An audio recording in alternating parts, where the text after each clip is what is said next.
ऊँट सवारों को क्या पता कि वे कहाँ जा रहे हैं, क्योंकि वो व्यापारी जो ऊँट पर सवार थे वो सारे की सारे निद्रा अवस्था में थे, वो सारे सो रहे थे, इसलिए उनको ये पता ही नहीं चला कि ऊँट जो हैं वो किस दिशा में चलने लगे हैं। जब किसी सवार की नींद खुल जाती तो वो समझता था कि ऊँट सही तरह से सड़क पर चल रहे हैं, और बीच में अगर किसी भी जो व्यापारी हैं उनकी अगर नींद खुलती भी थी तो उनको लगता था कि हाँ, हमारे ऊँट जो हैं वो सही दिशा में चल रहे हैं। सवेरा हुआ, सभी सवारों की नींद खुली, ऊँट भी भौगांव के पास पहुंच गए थे। तो जब सवेरा हुआ तो सब लोग उठ गए और ऊँट भी जो हैं वो भौगांव के पास पहुंच गए थे। व्यापारियों ने देखा कि वो एक गांव के पास पहुंच गए हैं। वे जानना चाहते थे कि अभी उन्हें कितना और चलना है।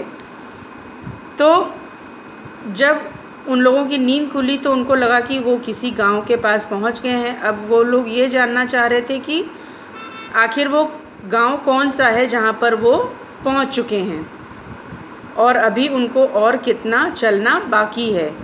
किंतु तभी एक व्यापारी ने कहा, अरे भाई, तुम लोग ज़रा ध्यान से देखो, हम तो वापस भौगांव पहुंच गए हैं। यह सुनकर सभी ऊँट सवार हक्के बक्के रह गए। वे समझ नहीं पा रहे थे कि ये कैसे हुआ। और तभी उन लोगों में से जो एक व्यापारी था वो उस जगह को पहचान गया और वो बोला कि अरे, हम लोग तो पूरी रात चले लेकिन हम लोग तो फिर उसी गांव में आकर के खड़े हो गए हैं जहां से हम लोगों ने अपनी यात्रा शुरू की थी। और जब सब लोग इस चीज़ को गौर किए तो वो सभी हक्के बक्के रह गए कि ये कैसे हो गया।